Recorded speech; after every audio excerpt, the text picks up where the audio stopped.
Okay, तो इस video में अब हम लोग इस टाइप के क्वेश्चन पे करेंगे डिस्कशन, है ना। इससे पहले वाले वीडियो में हमने देखा था दो टाइप के क्वेश्चंस को, जिसमें डाटा है और कोई फ्रीक्वेंसी नहीं है। फिर अगले टाइप पे था डाटा और उसकी फ्रीक्वेंसी थी, बट दोनों ही टाइप में डाटा जो दी गई थी वो अनग्रुप्ड थी, ग्रुप्ड नहीं थी। ठीक है, बेसिकली क्वेश्चन आपको इसी फॉर्मेट में आएगा कि आपके पास डाटा होगा ग्रुप्ड फॉर्मेट में, ग्रुप्ड में होगा डाटा, और उसकी फ्रीक्वेंसी होगी। और पूछा जाएगा कि भाई आप मीन फाइंड कीजिए गिवन डाटा का, गिवन इंफॉर्मेशन का। कैसे निकालेंगे, मैंने पहले ही बताया है इससे पहले वाले वीडियो में कि जब भी आपको मीन निकालना होगा और आपके गिवन इंफॉर्मेशन में फ्रीक्वेंसी आ गया, तो आपको उस क्वेश्चन में मीडियन, अगर आपको मीडियन निकालना है, ठीक है, तो डाटा ग्रुप्ड है और फ्रीक्वेंसी आ गई, तो फ्रीक्वेंसी अगर आ गई तो आपको क्यूमुलेटिव फ्रीक्वेंसी निकालना होता है। ठीक है, बिना क्यूमुलेटिव फ्रीक्वेंसी निकाले फ्रीक्वेंसी वाले क्वेश्चन में मीडियन नहीं निकाल सकते हैं।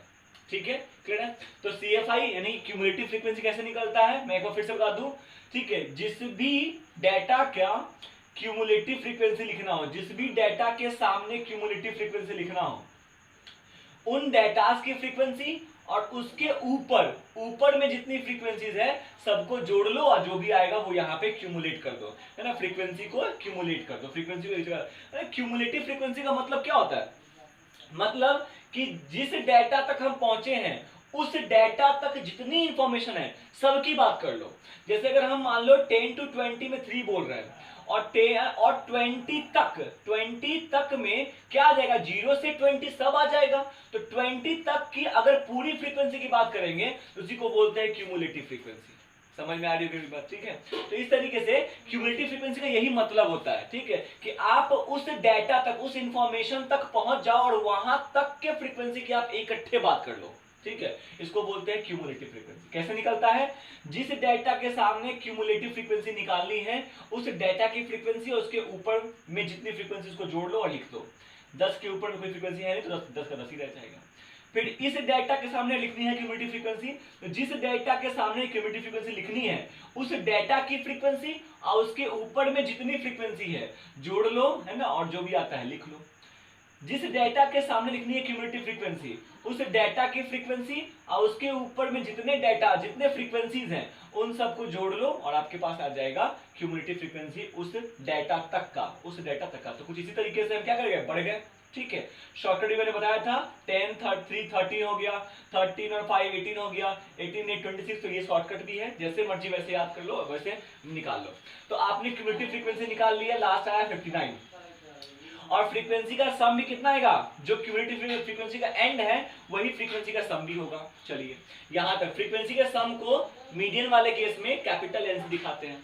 अब यहाँ पे ऑड इवन का चक्कर नहीं है, ऑड और इवन का चक्कर नहीं है। ठीक है, ऑड हो या इवन हो, जो भी एन आया है आपके पास, जो भी आपके पास एन आपको दिख रहा है उस एन का हाफ करो, क्योंकि नाम ही मीडियन है, मीडियन मतलब सेंट्रल वैल्यू, बीच का वैल्यू, तो एन का हाफ करके जो भी रिजल्ट आ रहा है उस रिजल्ट को आप चेक करो। n/2 जो भी आया है, चाहे पॉइंट में आया चाहे परफेक्ट नंबर है, जो भी आए, जो भी रिजल्ट आया है उसको आप चेक करो कि कौन से CFI में, कौन से, है ना, क्यूमुलेटिव फ्रीक्वेंसी में सबसे पहले शामिल हुआ होगा।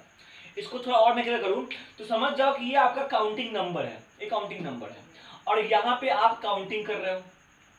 तो 29.5 सबसे पहले किसमें काउंट हुआ होगा, तो जब हम यहां पर देखते हैं तो यहां तो सिर्फ काउंटिंग 10 तक ही हुआ है, 1 से लेके 10 तक काउंटिंग यहां तक हुआ है ना। जब हम यहां पे बढ़ेंगे 13 पे आएंगे तो यहां पे काउंटिंग कहां से, क्योंकि हम लोग बात करें क्यूमुलेटिव, तो क्यूमुलेटिव मतलब शुरू से लेके वहां तक, शुरू से लेके वहां तक। 13 का मतलब 1 से लेके 13 तक, काउंटिंग में सोच रहे हैं।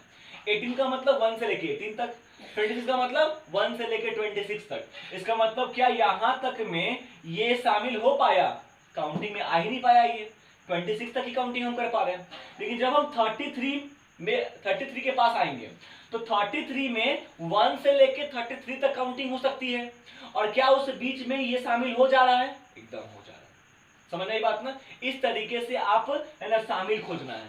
जैसे याद रखो, तुमको सिर्फ इतना याद रखना है कि n/2 को आपको देखना है किसमें सबसे पहले इन किया है, किसमें सबसे पहले, है ना, वो इन कर रहा है, यानी किसमें सबसे पहले वो काउंटिंग में आ जा रहा है।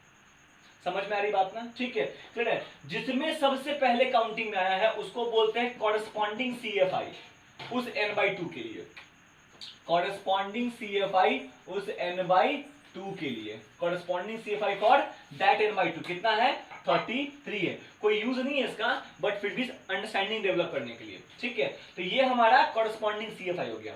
अब जो भी कॉरेस्पॉन्डिंग CFI है ना, उसके ठीक ऊपर वाले क्यूमुलेटिव फ्रीक्वेंसी को, जो भी हमारा कॉरेस्पॉन्डिंग CFI आया था, मतलब जिसमें हमारा n/2 शामिल हुआ था, है ना, उस n/2 के ठीक ऊपर वाले को कैपिटल F से इंडिकेट करते हैं, और उसी के ठीक सामने एक फ्रीक्वेंसी भी होगा और सामने में एक क्लास भी होगा, क्लास इंटरवल भी होगा। सामने वाली फ्रीक्वेंसी को स्मॉल f से दिखाते हैं, और जो क्लास यहां दिख रहा है, क्लास इंटरवल दिख रहा है, उसी को बोलते हैं मीडियन क्लास। क्या बोलते हैं? Median class. आई थिंक ये बात सबको समझ में आई होगी, ठीक है। बस यहीं पे ये अंडरस्टैंडिंग डेवलप कर लेना है, कौन कैपिटल एफ होने वाला है, कौन स्मॉल एफ होने वाला है, कौन आपका मीडियन क्लास होने वाला है। अगर ये डेवलप हो गया तो फिर कुछ क्वेश्चन बचा नहीं, फिर यहाँ पे तो जोड़ घटाव है ना, एडिशन सब्ट्रैक्शन मल्टीप्लिकेशन और डिवीजन, यही सब है काम करना, ठीक है। फिर n/2 आपको मालूम है, n/2 आपको मालूम है। L मतलब लोअर लिमिट, लोअर लिमिट किसका? लोअर लिमिट मीडियन क्लास का, जो भी आपका मीडियन क्लास है उसका लोअर लिमिट तो होगा ना, वही L का वैल्यू है। H का मतलब मीडियन क्लास का हाइट, मीडियन क्लास का साइज, मीडियन क्लास के क्लास का साइज। साइज कैसे निकालते हैं? अपर माइनस लोअर करके, 50 में से 40 माइनस कितना आ जाएगा? 10 आ जाएगा, तो H का वैल्यू 10 हो गया। सारी वैल्यूज हम लोग को मिल गई, इस फॉर्मूले में जितनी चाहिए होती वैल्यू हमको मिल गई। एक और इंपॉर्टेंट बात जो याद रखोगे, जो भी आपका मीडियन क्लास होगा, आंसर उसी मीडियन क्लास के बीच में से कोई आने वाला है।